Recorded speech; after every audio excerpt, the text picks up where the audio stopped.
ಎಲ್ಲರಿಗೂ ನನ್ನ ನಮಸ್ಕಾರಗಳು.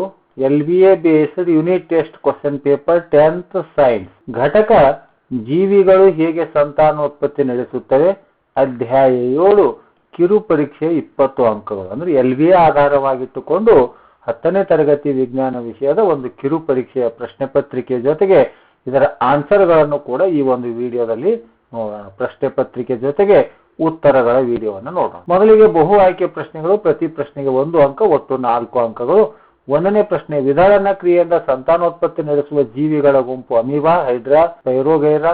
B Linea, amoeba East, amoeba plasmodium planaria, amoeba plasmodium Linea. 2ನೇ, ಲೈಂಗಿಕ ಸಂತಾನೋತ್ಪತ್ತಿಯಲ್ಲಿ ಹೊಸ ಪೀಳಿಗೆಯಲ್ಲಿ ಹೆಚ್ಚು ಭಿನ್ನತೆಗಳು ಕಂಡುಬರಲ ಕಾರಣ ಮಿಯಾಸಿಸ್ ಕೋಶ ವಿಭಜನೆ, ಕೇವಲ ದೇಹದ ಕೋಶ ವಿಭಜನೆ, 2 ಜೀವಿಗಳ ಅನುವಂಶೀಯ ವಸ್ತುಗಳು ಸೇರುವುದು, ಬೀಜಕಗಳ ಉತ್ಪಾದನೆ. 3ನೇದು, ಮಾನವನು ಗಂಡು ಸಂತಾನೋತ್ಪತ್ತಿ ವ್ಯವಸ್ಥೆಯಲ್ಲಿ ವೀರ್ಯಾಣು ಮತ್ತು ಮೂತ್ರ ಎರಡೂ ಹಾದು ಹೋಗುವ ಸಾಮಾನ್ಯ ಮಾರ್ಗ ಯಾವುದಂದ್ರೆ ವೀರ್ಯನಾಳ, ಮೂತ್ರ ವಿಸರ್ಜನೆ ನಾಳ, ಮೂತ್ರಕೋಶ, ಪುರಶಾನ. ಮೊದಲಿಗೆ ಪ್ರಶ್ನೆ ಪತ್ರಿಕೆ, ನಂತರ ಉತ್ತರಗಳು. 4ನೇದು, ಅಂಡವು ಫಲಿತಗೊಳ್ಳದೇ ಇದ್ದರೆ ಗರ್ಭಕೋಶದ ಒಳ ಸುತ್ತು ಒಡೆದು ರಕ್ತ ಮತ್ತು ಲೋಳೆಯ ರೂಪದಲ್ಲಿ ಯೋನಿ ದ್ವಾರದ ಮೂಲಕ ಹೊರಹಾಕುವ ಕ್ರಿಯೆಯನ್ನು ಗರ್ಭಧಾರಣೆ, ನಿಷೇಚನ, ಋತುಚಕ್ರ, ಪುನರುತ್ಪಾದನೆ. ಇನ್ನು ಪ್ರಶ್ನೆ ಸಂಖ್ಯೆ 2, 1 ಅಂಕದ ಪ್ರಶ್ನೆಗಳು. ಇಲ್ಲೂ ಕೂಡ 5 ಪ್ರಶ್ನೆಗಳಿತ್ತು, ಪ್ರತಿಯೊಂದಕ್ಕೂ 1 ಅಂಕ. 5ನೇ ಪ್ರಶ್ನೆ, ವಿಧಾನದಿಂದ ಸಂತಾನೋತ್ಪತ್ತಿ ಮಾಡುವ ಯಾವುದೇ 2 ಏಕಕೋಶ ಜೀವಿಗಳನ್ನು ಹೆಸರಿಸಿ. 6ನೇ ಕ್ವಶನ್, ಅಲೈಂಗಿಕ ಸಂತಾನೋತ್ಪತ್ತಿಯಲ್ಲಿ ಸ್ಪೈರೋಗೈರಾದಲ್ಲಿ ಕಂಡು ಬರುವ ಸಂತಾನೋತ್ಪತ್ತಿ ವಿಧಾನ ಯಾವುದು?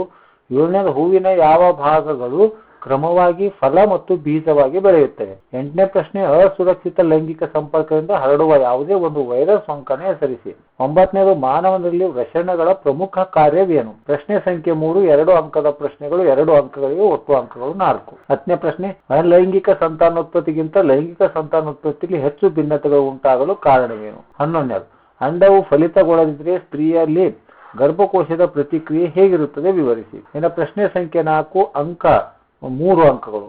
ಪರಾಗಸ್ಪರ್ಶ ಎಂದರೇನು? ಪರಾಗಸ್ಪರ್ಶದ ನಂತರ ಹೂವಿನಲ್ಲಿ ಉಂಟಾಗುವ ಪ್ರಮುಖ ಬದಲಾವಣೆಗಳನ್ನು ತಿಳಿಸಿ. ಪ್ರಶ್ನೆ ಸಂಖ್ಯೆ 5, 4 ಅಂಕದ ಪ್ರಶ್ನೆ. ಕೇವಲ ಒಂದೇ ಒಂದು ಪ್ರಶ್ನೆ ಇದೆ, ಅದು 13ನೇ ಪ್ರಶ್ನೆ. ಮಾನವನಲ್ಲಿ ಗರ್ಭಾವಸ್ಥೆಯಲ್ಲಿ ಭ್ರೂಣದ ಬೆಳವಣಿಗೆಗೆ ಜರಾಯು ಹೇಗೆ ಸಹಾಯ ಮಾಡುತ್ತದೆ ಎಂಬುದನ್ನು ವಿವರಿಸಿ ಅಂತ. ಈಗ ಈ ಒಂದು ಪ್ರಶ್ನೆ ಪತ್ರಿಕೆಗೆ ಸಂಪೂರ್ಣವಾದಂತಹ ಉತ್ತರಗಳನ್ನು ನಾವು ಇಲ್ಲಿ ನೋಡೋಣ. ಮೊದಲನೇ ಪ್ರಶ್ನೆ, ಈಗಾಗಲೇ ಪ್ರಶ್ನೆಗಳನ್ನು ಓದಿದ್ದೇನೆ. ಇದು ಡಿ ಆಪ್ಷನ್, ಅಮೀಬಾ, ಪ್ಲಾಸ್ಟೋಡಿಯಂ ಮತ್ತು ಲೀನಿಯಾ ಅನ್ನುವಂತ ಉತ್ತರ. 2ನೇ ಪ್ರಶ್ನೆಗೆ ಉತ್ತರ, 2 ಜೀವಿಗಳು ಅನುವಂಶೀಯ ವಸ್ತುಗಳು ಸೇರುವುದು. 3ನೇದು, ಮೂತ್ರ ವಿಸರ್ಜನ ನಾಳಕ್ಕೆ ಸರಿಯಾದ ಉತ್ತರ. 4ನೇದು, ಋತುಚಕ್ರ ಅನ್ನುವಂತ ಉತ್ತರ. ಇನ್ನು 5ನೇ ಪ್ರಶ್ನೆ, ವಿಧಾನದಿಂದ ಸಂತಾನೋತ್ಪತ್ತಿ ಮಾಡುವ ಯಾವುದೇ 2 ಏಕಕೋಶ ಜೀವಿಗಳನ್ನು ಹೆಸರಿಸಿ ಅಂತಿತ್ತು. ಅಮೀಬಾ, ಲೀನಿಯಾ ಅಥವಾ ಪ್ಲಾಸ್ಟೋಡಿಯಂ. ಅಲೈಂಗಿಕ ಸಂತಾನೋತ್ಪತ್ತಿಯಲ್ಲಿ ಸ್ಪೈರೋಗೈರಾದಲ್ಲಿ ಕಂಡುಬರುವ ಸಂತಾನೋತ್ಪತ್ತಿ ವಿಧಾನ ಯಾವುದು ಅಂದ್ರೆ ತುಂಡರಿಸುವಿಕೆ. ಹೂವಿನ ಯಾವ ಭಾಗಗಳು ಕ್ರಮವಾಗಿ ಫಲ ಮತ್ತು ಬೀಜವಾಗಿ ಬೆಳೆಯುತ್ತವೆ ಅಂದ್ರೆ ಅಂಡಾಶಯವು ಹಣ್ಣಾಗಿ, ಅಂಡಾಣುವು ಬೀಜವಾಗಿ ಬೆಳೆಯುತ್ತದೆ. ಅಸುರಕ್ಷಿತ ಲೈಂಗಿಕ ಸಂಪರ್ಕದಿಂದ ಹರಡುವ ಒಂದು ವೈರಸ್ ಅಂದ್ರೆ ಅದು ಯಾವುದು? ಏಡ್ಸ್ ಅಥವಾ ವಾಟ್ಸ್ ಅನ್ನುವಂಥದ್ದು. ಮಾನವನಲ್ಲಿ ವೃಷಣಗಳ ಪ್ರಮುಖ ಕಾರ್ಯ ಅಂದ್ರೆ ವೃಷಣಗಳು ವೀರ್ಯಾಣು ಕೋಶಗಳನ್ನು ಉತ್ಪಾದಿಸುತ್ತವೆ ಮತ್ತು ಟೆಸ್ಟೋಸ್ಟೈರಾನ್ ಹಾರ್ಮೋನ್ ಅನ್ನು ಸ್ರವಿಸುತ್ತದೆ. ಇನ್ನು 2 ಅಂಕದ ಪ್ರಶ್ನೆಗಳಿಗೆ ಉತ್ತರಗಳು.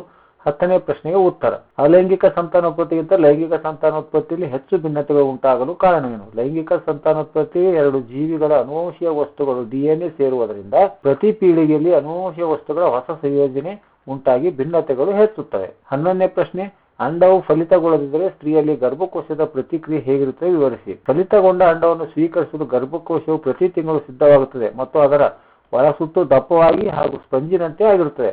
ಅಂಡವು ಫಲಿತಗೊಳ್ಳದಿದ್ದರೆ ಈ ದಪ್ಪವಾದ ಒಳಸುತ್ತು ಒಡೆದು ರಕ್ತ ಮತ್ತು ಲೋಳೆಯ ರೂಪದಲ್ಲಿ ಯೋನಿ ದ್ವಾರದ ಮೂಲಕ ಹೊರ ಹಾಕುತ್ತದೆ. ಈ ಕ್ರಿಯೆ ಋತುಚಕ್ರ. ಇನ್ನು 3 ಅಂಕದ ಪ್ರಶ್ನೆ, ಪರಾಗಸ್ಪರ್ಶ ಎಂದರೇನು?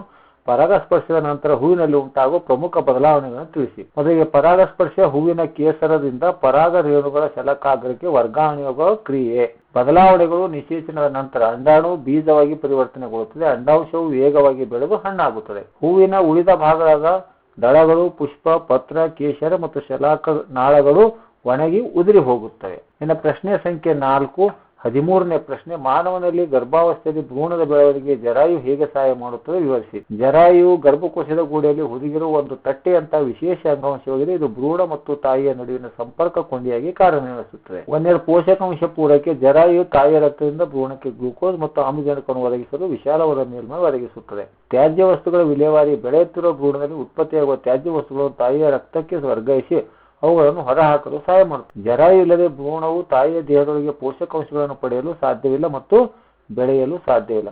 ಆತ್ಮೀಯರೇ, ಈ ರೀತಿಯಾಗಿ ಈ ಒಂದು LBA ಆಧಾರಿತ ಒಂದು ಮಾದರಿ ಪ್ರಶ್ನೆ ಪತ್ರಿಕೆಗಳ ವಿಜ್ಞಾನದ 2ನೇ ಸೆಮಿಸ್ಟರ್ ಎಲ್ಲ ಘಟಕಗಳ ಮಾದರಿ ಪ್ರಶ್ನೆ ಪತ್ರಿಕೆಗಳು ಮತ್ತು ಆ ವಿಡಿಯೋಗಳನ್ನು ಮಾಡ್ತಾ ಇದ್ದೀನಿ. ಈ ವಿಡಿಯೋ ಇಷ್ಟ ಆದರೆ ದಯವಿಟ್ಟು ಲೈಕ್ ಮಾಡಿ, ಶೇರ್ ಮಾಡಿ ಮತ್ತು ಸಬ್ಸ್ಕ್ರೈಬ್ ಮಾಡೋದನ್ನು ಮರೆಯಬೇಡಿ ಅಂತ ಹೇಳುತ್ತಾ, ಮತ್ತು ಈ ವಿಡಿಯೋದ ಡಿಸ್ಕ್ರಿಪ್ಷನ್ ಬಾಕ್ಸ್ನಲ್ಲಿ PDF ಲಿಂಕ್ ಅನ್ನು ಕೊಟ್ಟಿರ್ತೇನೆ ಮತ್ತು ದಯವಿಟ್ಟು ಅಲ್ಲಿರುವಂಥ ಹೈಪ್ ಬಟನ್ ಮೇಲೆ ಕ್ಲಿಕ್ ಮಾಡಿ ಸಪೋರ್ಟ್ ಮಾಡಿ ಅಂತ ಹೇಳುತ್ತಾ ಈ ವಿಡಿಯೋ ನೋಡಿರುವ ತಮ್ಮೆಲ್ಲರಿಗೂ ನನ್ನ ನಮಸ್ಕಾರಗಳು.